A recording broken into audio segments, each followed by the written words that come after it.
confissão de fé vai falar agora que o homem caiu do seu estado inicial. Por isso, esse capítulo fala sobre a queda, sobre o pecado, da queda do homem, do pecado e do seu castigo. É tanto que o capítulo seguinte, capítulo 7, já não fala mais da queda, mas do pacto de Deus com os homens que o fez trazer novamente a vida. Então, vimos que na primeira sessão, esse pecado ele foi cometido inicialmente por Adão e Eva e foi passado para os demais homens. Uma das situações mais difíceis de serem compreendidas na primeira sessão é a afirmação que Deus ordenou este pecado. Deus decretou o pecado. Deus decretou o pecado de uma maneira tal que ele não é o autor do pecado. Quem é o autor do pecado? É o próprio homem. Então vamos ler a segunda sessão. Por este pecado, eles decaíram da sua retidão original e da comunhão com Deus. Onde é que Deus tinha comunhão com o homem? Vamos para a palavra do Senhor. Gênesis. Os primeiros capítulos de Gênesis, nós vamos ver como Deus tinha comunhão com o seu povo.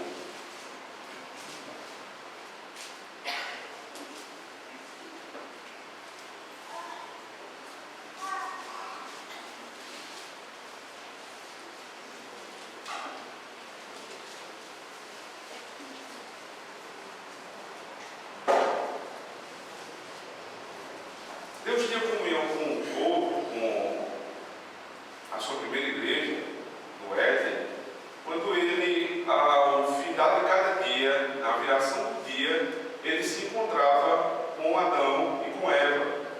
É tanto que na hora que eles pecam, e aquela determinada hora chega, onde eles se encontrariam, a primeira coisa que eles ouvem é a voz de Deus, versículo 8 do capítulo 3. Quando ouviram a voz do Senhor, isso não seria nada demais para o homem.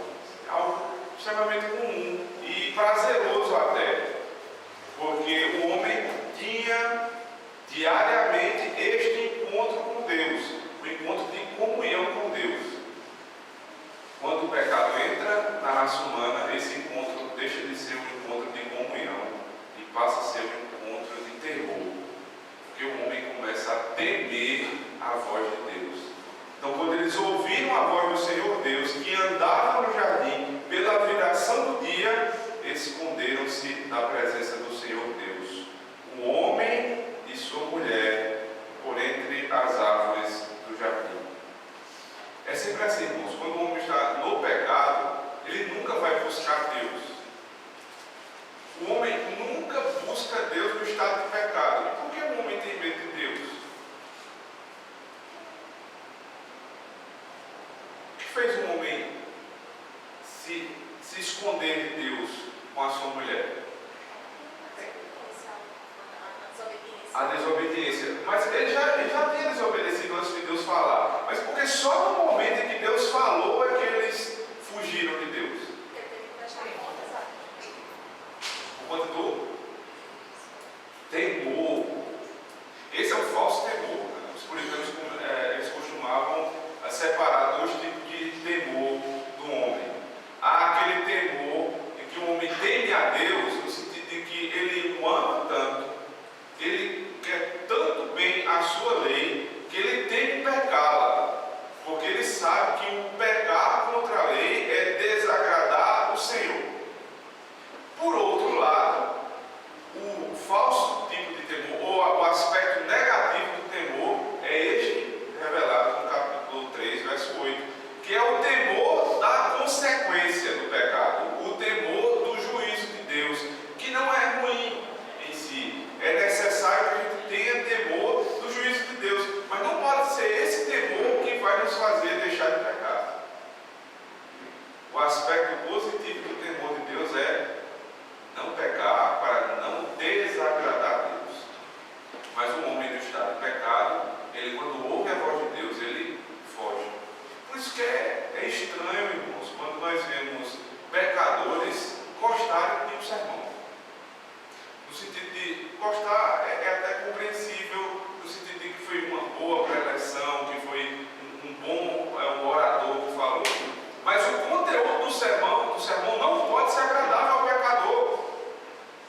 do Senhor Deus e fugiu. Mas Deus foi lá e buscou o homem. Ouviu a voz do Senhor Deus e fugiu. Deus não foi, não buscou. Essa pessoa vai para o inferno. É a grande diferença, porque a Bíblia encerra todos na mesma condição. Todos pecaram e estão destituídos da glória de Deus. Se nenhum vai voltar para Deus, qual a esperança de alguém se salvar? Se Deus buscar aquela pessoa e tornar a comunhão possível de Deus. Então, o estado do pecado do homem é justamente esse. Eles decaíram da sua retidão original e perderam comunhão com Deus. Alexander Vogt, quando ele vai comentar sobre esse capítulo da confissão de fé, ele diz que Adão, ele apostatou completamente da sua fé. Ele deixou a fé original quando tomou do fruto e comeu. Ou seja, o homem quando nasce, ele já nasce em apostasia. Porque nós vimos na semana passada que o pecado de Adão, ele descende a toda a raça humana depois do próprio Adão. Toda a raça ela está encerrada nessa mesma situação de pecado. E assim se tornaram mortos em pecado e inteiramente corrompidos em todas as suas faculdades e partes do corpo e da alma. O que essa afirmação quer dizer é o contrário do que a maioria das pessoas que têm o primeiro contato com o primeiro ponto do calvinismo entendem. Aliás, qual é o primeiro ponto do calvinismo? Depravação total. Mariana, o que quer dizer depravação total? Quer dizer que o ser humano, em toda a sua inteireza, ele foi afetado pelo pecado. Não quer dizer necessariamente que o homem, que o ser humano, ele é tão mau quanto ele pode ser. Ou seja, que ele pode ter o máximo, digamos assim, do nível de maldade. Mas os seus sentimentos são referentes, são influenciados pelo pecado, suas ações, suas vontades, seus desejos, tudo que envolve o ser humano é afetado pelo pecado. Precisa completar mais alguma coisa? É isso mesmo. Não é que o homem ele é completamente ruim, depravação total, não fala sobre a extensão completa da maldade do homem. Quer dizer que tudo que eu faço, tudo é tudo mesmo. Sabe aquela melhor ação que você já fez, que você sai de lá dizendo, caramba, eu tenho um certo mérito na minha salvação. Olha quem eu sou, né? Olha o que eu fiz. Você nem disse isso com a boca, mas está lá no seu coração. Até isso, Deus diz, até isso é pecado. Porque você saiu com esse sentimento do coração. O que o profeta diz que os nossos atos de justiça são como trapos de imundícia. Vocês sabem o que são trapos de imundícia? Diga. Algo mais sujo, né? Exatamente. Absorvente sujo. Ou então um pano que era utilizado pelos leprosos. Um pano que era utilizado pelos leprosos para passar nas suas feridas. E aquele pano usado, Deus compara a sua melhor justiça. Esse nível de justiça que você pensa que tem, Deus compara imediatamente a esse pano sujo, que ninguém quer nem chegar perto. Imagine o cheiro desse pano. Imagine a visão que você tem desse pano. Pronto, é você. É você. Valeu, muito obrigado. Então nunca mais se lembre que você é especial, porque você não é. Você é especial no sentido de que você é a coroa da criação. Ou seja, aquilo que você parece com Deus, a semelhança de Deus, você é especial neste sentido. Porque de toda a criação, Deus escolheu um homem como o ser que irá refletir a sua imagem e semelhança. Então, ele é a coroa da criação. Mas só, o homem no estado de pecado, ele é comparado na sua ação, na sua vida, ele é trapo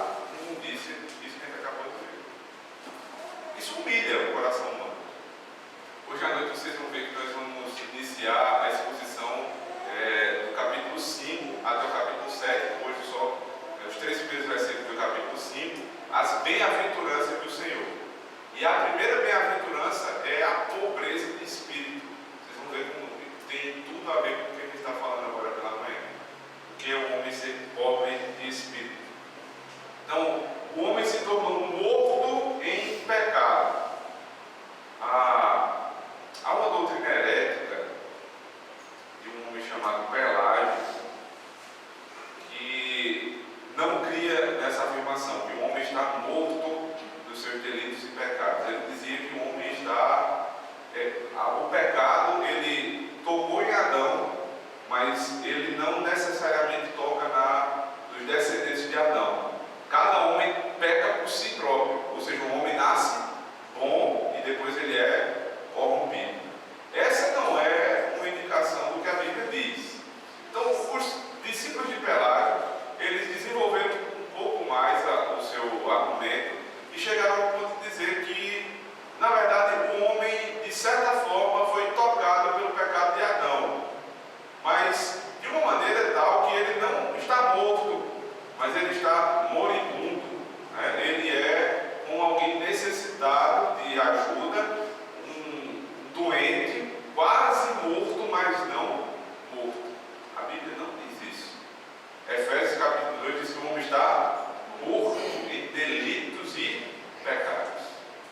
É por isso que o homem não se volta para Deus, porque espiritualmente ele não pode. Você tem que partir desse princípio. Por que o homem não pode voltar a Deus? Porque o estado espiritual dele é de morto. E quem está morto não se volta para nada. O morto, ele já está encerrado na sua própria situação. E totalmente corrompido em todas as faculdades e partes da alma e do corpo, é o que Mariana falou. Ou seja, todas as faculdades, tudo que você faz está manchado pelo pecado. Mas isso não quer dizer que você é tão ruim quanto você poderia ser. Isso é pior ainda, né? Saiba que você poderia ser muito pior do que você é. E só não é tão ruim porque Deus tem refreado o seu pecado, inclusive o pecado dos ímpios. Agora vamos para os textos próprios. Abra comigo em Gênesis capítulo 3. 6 a 8 a gente acabou de ler. Vamos para o próximo texto. Eclesiastes capítulo 7.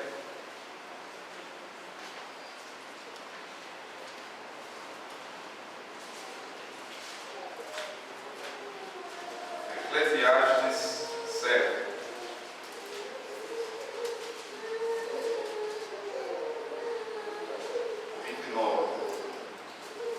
Quem encontrou pode ler.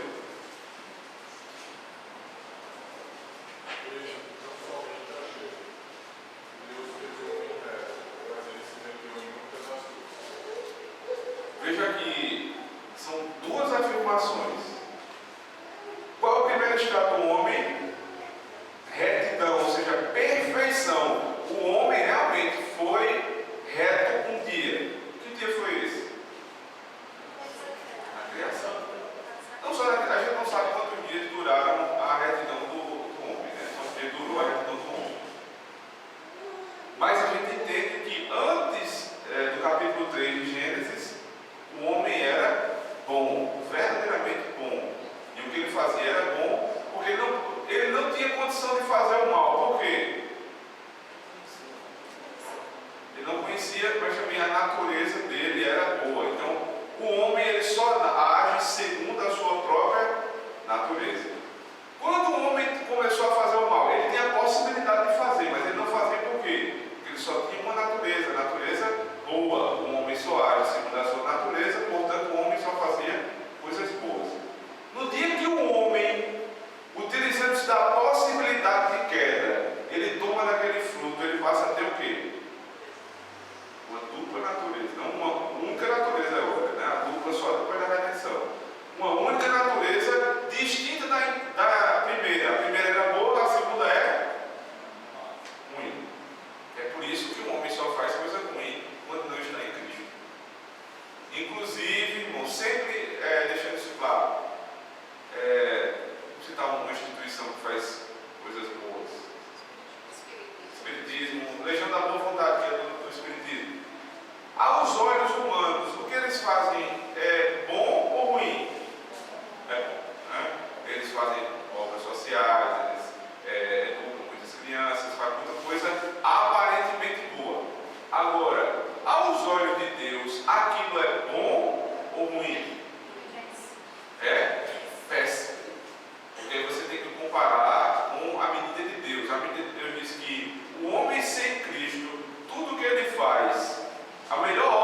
seja, aquilo não é bom.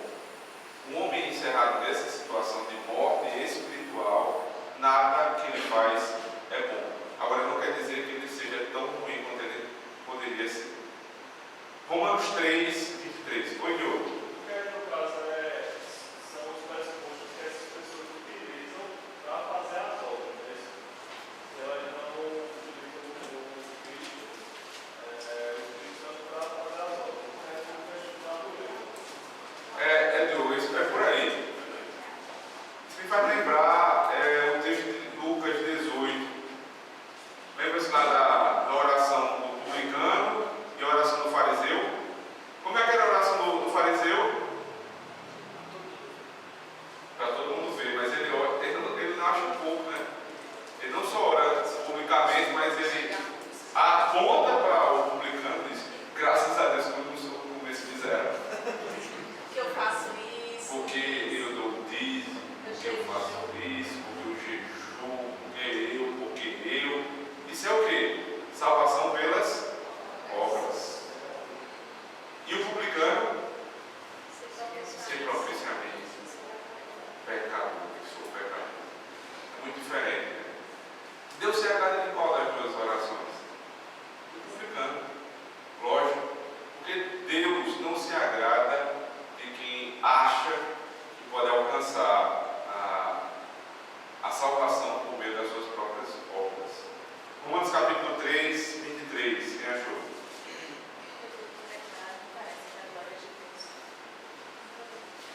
3:23.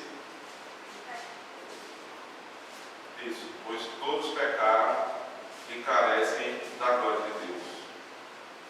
Agora, Gênesis capítulo 2, verso 17.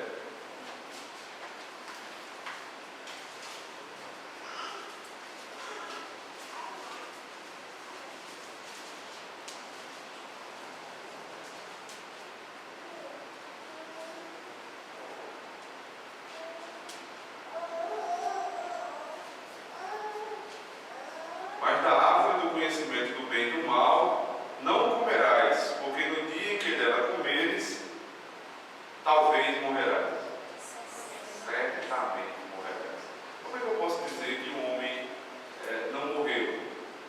Como é que eu posso dizer que a raça humana não está morta? Se Paulo confirma lá em Romanos 5 que por um homem entrou o pecado e por ele todos caíram, por outro homem entrou a justiça. A Escritura, em Gênesis e em Romanos, dizem exatamente a mesma coisa. Se vocês pecarem, se vocês comerem do fruto, certamente morrerão. O homem morre, e lá na carta de Paulo aos Romanos, a carta afirma que por aquele homem entrou o pecado, e por outro homem entrou a justiça. Então o homem, ele está verdadeiramente morto dos seus delitos e pecados. E a própria afirmação de Cristo, né? Que diz: eu sou a ressurreição e a vida, que crê em mim, ainda que esteja morto. Apesar de ele ter usado o contexto de uma morte literal, mas ele não está ligado ao pecado. Ele pode estar morto dos delitos e pecados. Mas se Deus gera ele, no caso do da fé salvadora, ele vai voltar. Marina, o fato de ele ter utilizado aquela morte como uma analogia ainda mais para fortalecer o argumento dele. Não diminui, né? A gente teve uma conversa rápida em termos parecidos com esse essa semana com o pastor, e a gente aplica a gente faz uma doutrina a partir de um texto como esse, e ele faz o questionamento: mas esse texto não diz isso tão claramente. Mas não nem precisava. A gente faz uma doutrina a partir desse texto por conta da morte. Não há problema que a morte não seja exatamente a morte espiritual naquele caso, mas Cristo aplica dessa maneira. Ao longo da Escritura, eu tenho infinitos textos que me comprovam isso. Então, é necessário que o crente aprenda a fazer essas correlações de texto, verificar que, apesar daquele texto não estar tão claro a doutrina, mas existem muitos outros textos que contribuem para isso. Vocês têm sido ensinados aqui diuturnamente a fazer isso através dos sermões. Uma doutrina extraída, principalmente quando é uma narrativa, que muito mais complexa de fazer exposição doutrinária narrativa, mas a gente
está dizendo que os judeus pedem sinais. Os judeus pedem sinais. Eles estão o tempo todo pedindo sinais a Jesus para que ele prove que é o Messias. Então, esses sinais são dados com o objetivo de provar. Então, o sinal do Espírito Santo testificando, juntamente com a palavra, que dá a certeza de que é a palavra de Deus e a gente é convencido disso. Né? Só que é para julgar para a condenação. Né? Dá o sinal que é para mostrar, olha, vocês estão pedindo o sinal. O sinal é dado nesse coração do para sua condenação. Tanto é que não é pelos sinais que se dá a conversão, né? Você vai ver isso, acho que lá em Lucas 16, naquela parábola do rico e de Lázaro, né? Quando o rico está sofrendo, né? Ele diz, via alguém, via Lázaro para falar para a minha família, se alguém voltar dos mortos, eles vão crer. Ele já tem Moisés e os profetas. A lei dos profetas. Ou seja, ele tem a palavra Se de eles não Deus. crerem na lei dos profetas, Ainda que um morto ressuscite, sabe o que ele diz? Ainda que um morto ressuscite, eles não vão crer. Agora, no dia da ressurreição de Cristo, muitos mortos ressuscitaram. E mesmo assim, as pessoas não creram. Por quê? Efésios capítulo 2, verso 1. Eu não sei se abrir esse comigo. Texto muito conhecido. Ele vos deu vida, estando vós mortos nos vossos delitos e pecados. Na verdade, o texto no original só diz: ele vos deu vida, estando vós mortos. E aí o complemento que foi feito da tradução é com base no versículo 5. Estando nós mortos em nossos delitos, nos deu vida. É como se fosse o mesmo pensamento, uma estrutura contrária. Né? Estando nós mortos em nossos delitos, nos deu vida juntamente com Cristo, pela graça sois salvos. Mas o primeiro versículo diz só que ele nos deu vida estando vós mortos. E aí é uma inserção de que nós estávamos mortos onde? Para não ficar essa interrogação, então foi inserido nos vossos delitos e nos pecados, porque o homem é morto nessa situação. Isso soa como uma resposta até para Nicodemos, né? Quando Jesus disse: olha, Nicodemos, é necessário que você nasça de novo. E aí Nicodemos disse: como é que eu vou nascer de novo se eu já sou velho? eu já estou vivo. Já estou vivo, já sou velho. E é um tipo de ironia, né? E aqui é uma resposta para Nicodemos: não, vocês estão mortos nos vossos delitos e pecados, ou seja, a morte é espiritual. O morto espiritual não faz nada, porque não pode fazer, inclusive. Então, aquela argumentação durante o evangelismo, né, onde a gente chama a pessoa ao evangelho, ou na pregação, no final da pregação sempre há, pregação reformada, estou falando, né? Há aquele chamado convite a se entregar a Cristo, né, durante aquelas aplicações finais. Aquilo ali não é uma contradição da nossa doutrina. Agora, vocês dizem que o homem está morto, mas no final do sermão vocês convidam o homem a ir até Cristo. Não é, porque a palavra acabou de ser exposta. E nós cremos que quando Deus quer, Ele traz a vida, Ele regenera por meio da pregação. Então não pode, a pregação não tem o direito de terminar com outro convite que não seja Cristo. Para aqueles que não conheciam Cristo, é necessário que esse convite seja feito. Agora, nós entendemos que quando aquela pessoa ela está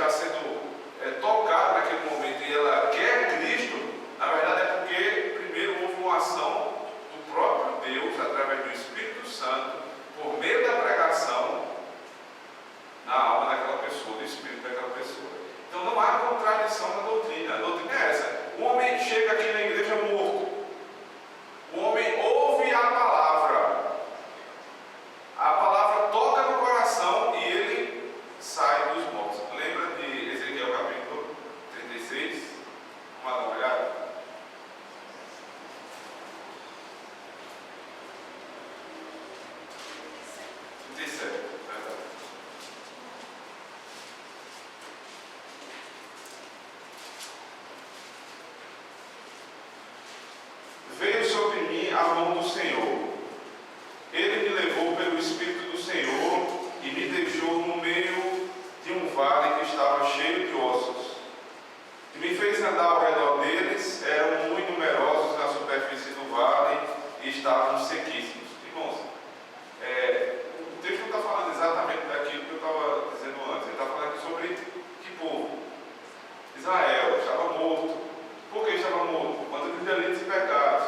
Por quê? Porque eles deixaram Deus. No final das contas, acaba sendo no mesmo contexto de Efésios, certo? Então, Deus deu essa visão a Ezequiel. E era um vale de muitos ossos secos. Verso 3. Então me perguntou: filho do homem, acaso poderão reviver estes ossos? Respondi: Senhor Deus, tu o sabes. Disse-me ele: profetiza a estes ossos e dize-lhes: ossos secos, ouvi a palavra do Senhor. Assim diz o Senhor Deus a estes ossos: eis que farei entrar o Espírito em vós e vivereis. Primeiro, é a chamada de um profeta. Depois da chamada do profeta, a palavra de Deus é pregada. Depois que a palavra de Deus é pregada, o que é que acontece? Eles veem a vida. Verso 6: porém tendões sobre vós, farei crescer carne sobre vós estenderei pele, e porém em vós o Espírito e vivereis, e sabereis que eu sou o Senhor. Então profetizei segundo me for ordenado. Veja, a profecia, a pregação é conforme a palavra de Deus.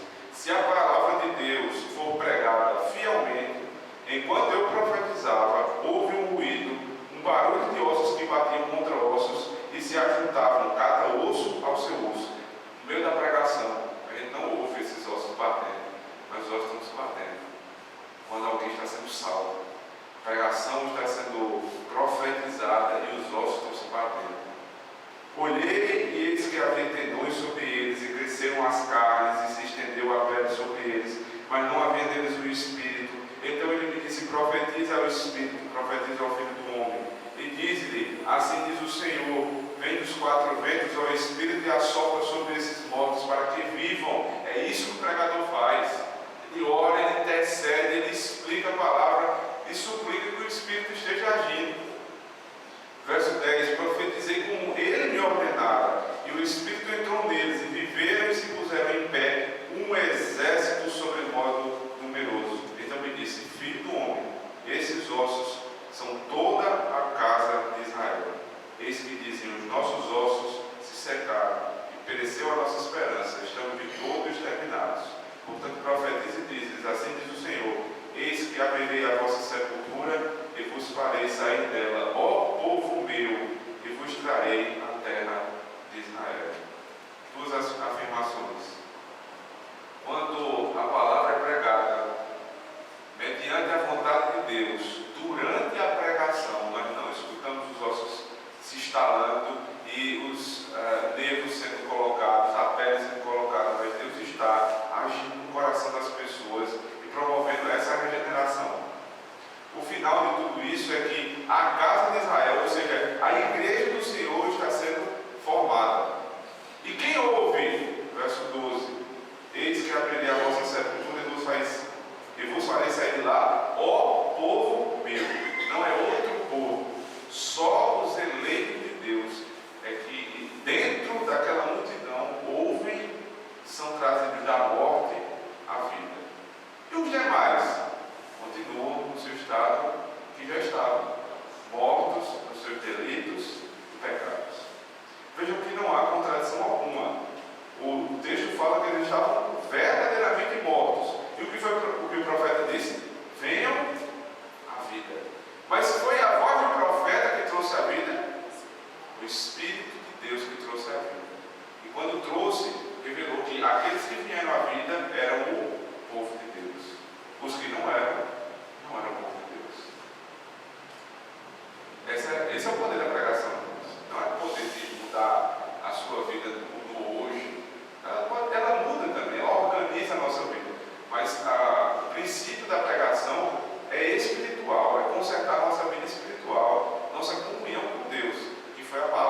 mente e a consciência deles os acusa, né?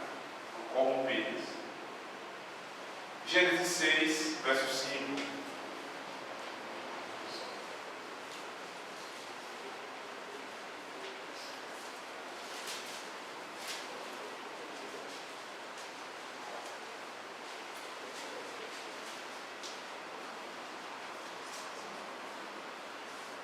Alguém lê, por favor?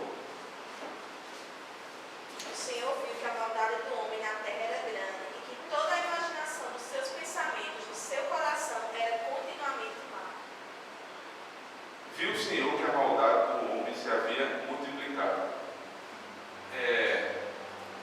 A maldade do homem, ela parece que ela vem correndo frouxa, né? Piorando a cada dia. De certo modo, isso é verdade. O homem vem piorando. Mas o homem é ruim já há muito tempo. A gente diz assim, o mundo está para se acabar. É pai matando filho, filho matando pai. Ninguém se respeita. Nunca leram Gênesis.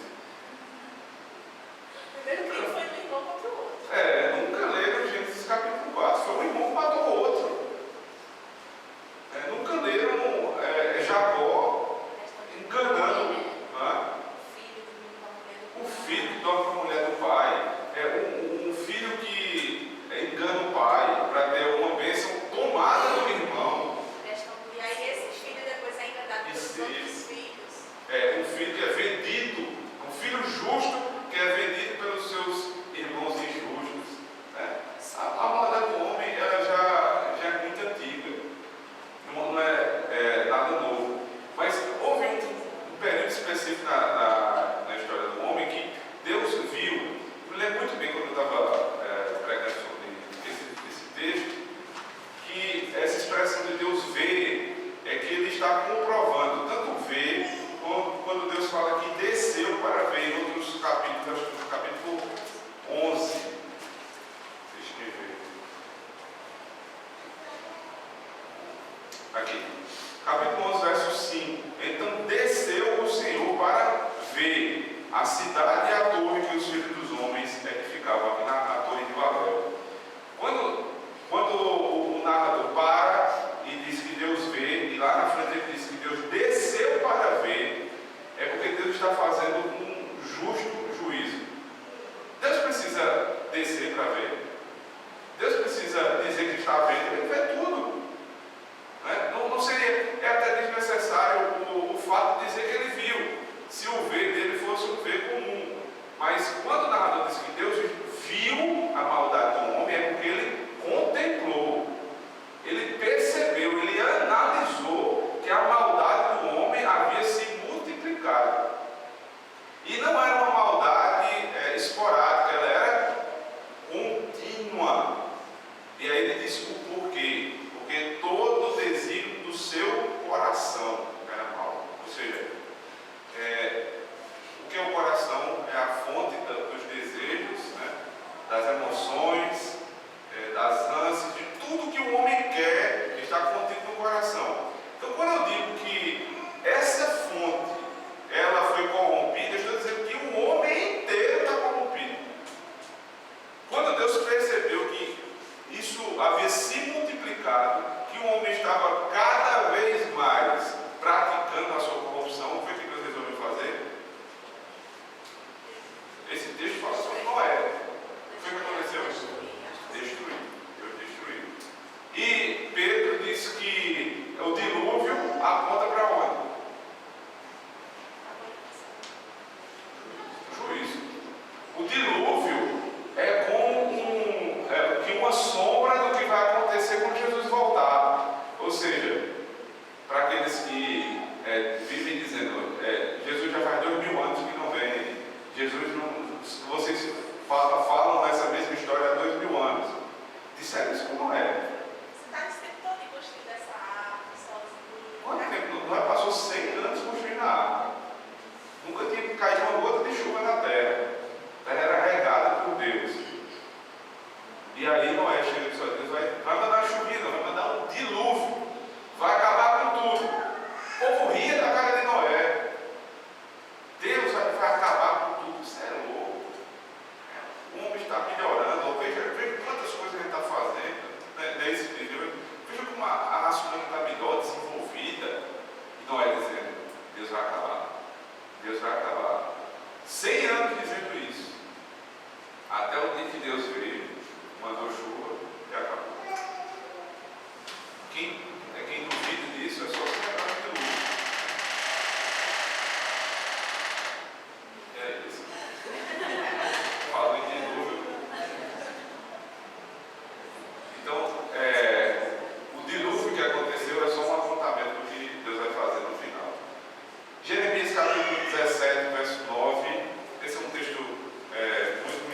sabedoria. Agora, quem vive no seu próprio coração está se enganando. Porque o coração ele é enganoso. Aí o profeta ele diz da ênfase, ele diz ele é desesperadamente corrupto. E ainda termina com um questionamento. Quem o conhecerá? Você acha que você conhece seu coração? Está enganado. Você não sabe da capacidade de maldade que você tem condição de colocar em prática. É impossível que a gente se conheça.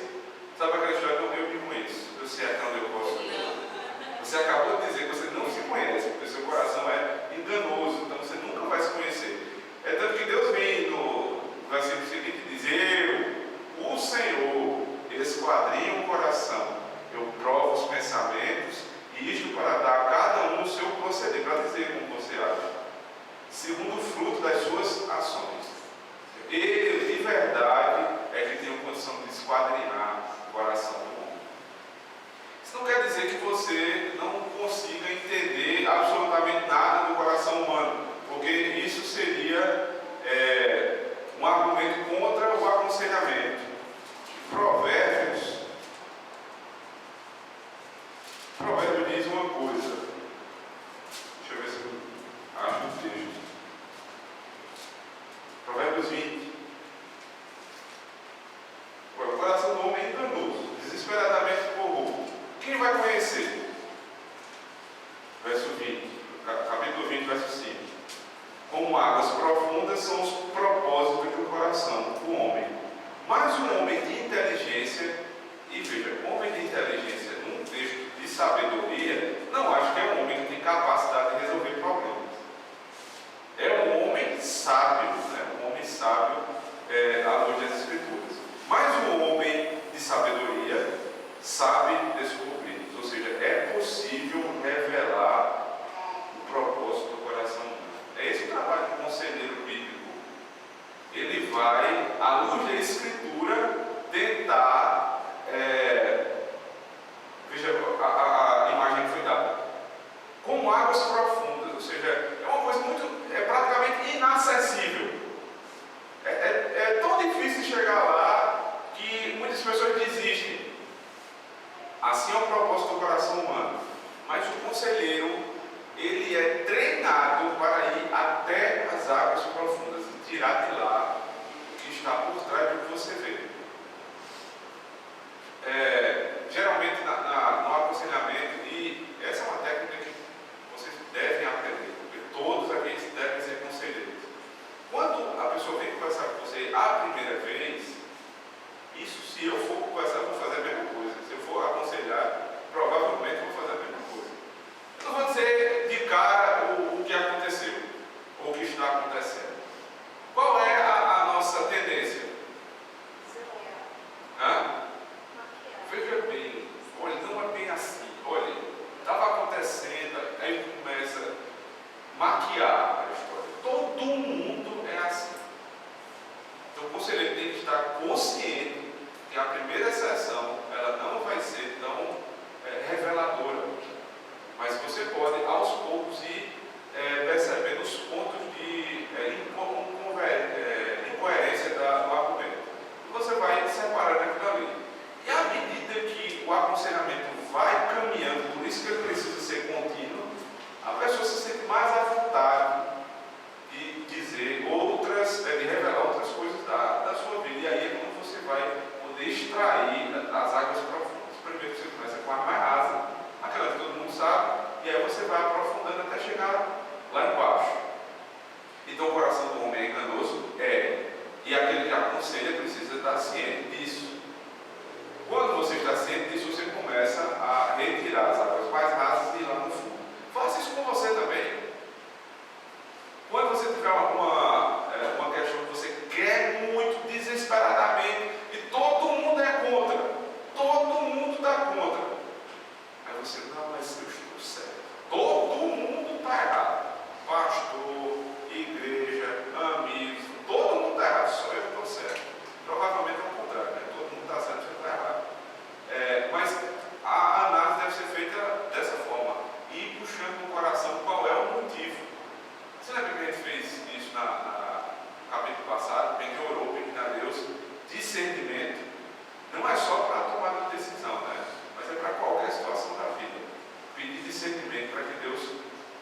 das águas profundas e revela, ele esquadrinha o nosso coração e nos revela qual é o desejo dele. Deixa eu ver se falta o texto. Romanos 3, 10 a 18, último texto.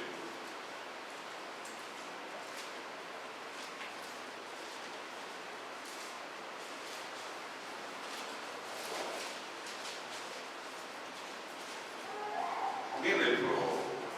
Como está escrito, não há justo nenhum sequer. Não há quem entenda, não há quem busque a Deus.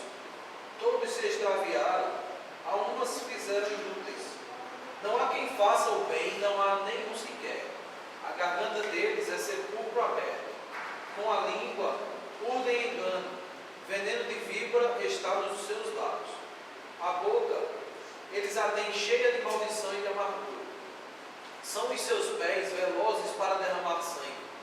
Nos seus caminhos há destruição e miséria. Desconheceram o caminho da paz. Não há temor de Deus diante de seus olhos. Sabe quem é esse aqui? Sabe? Você. Não há um justo sequer, todo mundo é injusto.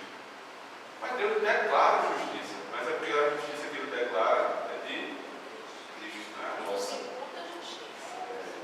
Mas a antropologia do homem não é aquela que o mundo diz, é essa daqui.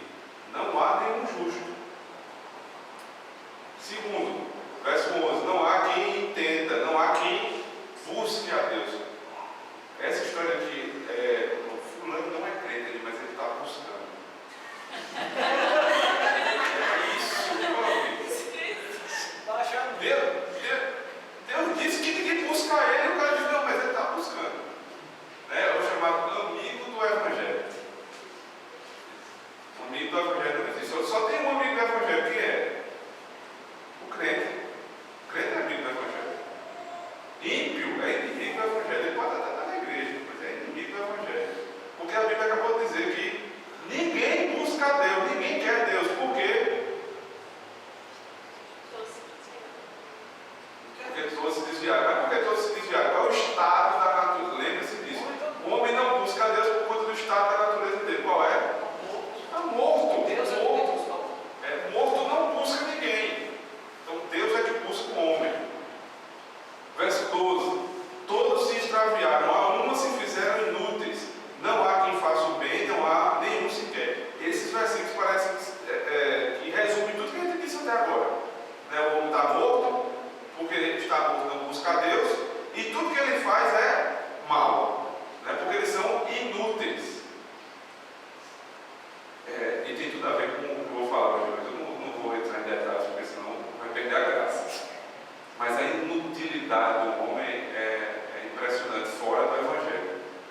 Então, fulano é útil, na minha empresa ele faz isso, mas espiritualmente ele é inútil se ele não estiver em Cristo. Inútil. Tanto é que quando Deus vai fazer aquela comparação, né, da colheita no final, né, lá em João Batista, né, ele vem para batizar com o Espírito Santo com fogo. Ele vai juntar o trigo e vai juntar o celeiro. E o ímpio ele compara com palha. Palha é uma coisa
mata.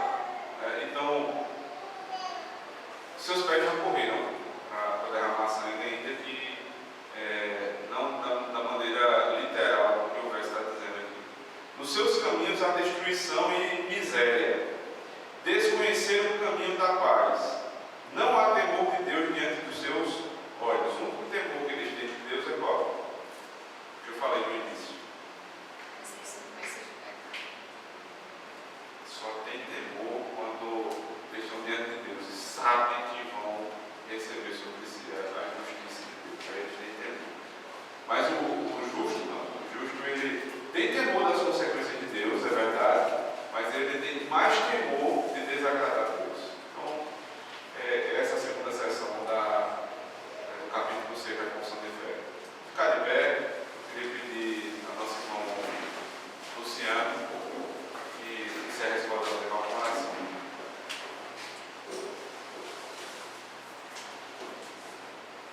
Senhor Deus e Pai, nós queremos te agradecer, Senhor, por estar sendo aqui, na união dos santos, para adorar o teu nome. Queremos te agradecer porque o Senhor, Deus, tem falado conosco pela tua palavra, o teu servo, assim como o pastor Cauê. Queremos te pedir, Pai, que o que foi nos ensinado aqui possa fazer raízes profundas nos nossos corações, a fim de que gere frutos. Deus, que a consciência, Deus, na pecaminosidade humana, Deus, em primeiro lugar, venha afetar as nossas consciências e nos levar a uma auto-reflexão, para que os nossos frutos sejam frutos de arrependimento. Deus, tirando em primeiro lugar a trave que está nos nossos olhos, para que possamos ver corretamente e também ajudar o nosso irmão, o coração, Deus, cheio de amor por ele. Deus, também nós possamos, ó Deus, fazer isso além das quatro paredes da igreja. Possamos, ó Deus, com toda a reverência, com todo amor pelo teu nome, toda vontade que teu reino venha proclamar o Evangelho àqueles que estão perdidos, que não te conhecem.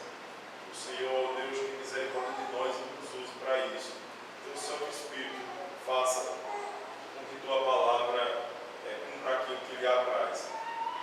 Pedimos que nos leve, Deus, com tranquilidade para os nossos lares, que o Senhor nos dê bom repouso durante esse dia, que o Senhor, Deus, guarde os nossos corações de profanar o sábado do Senhor, que é o domingo.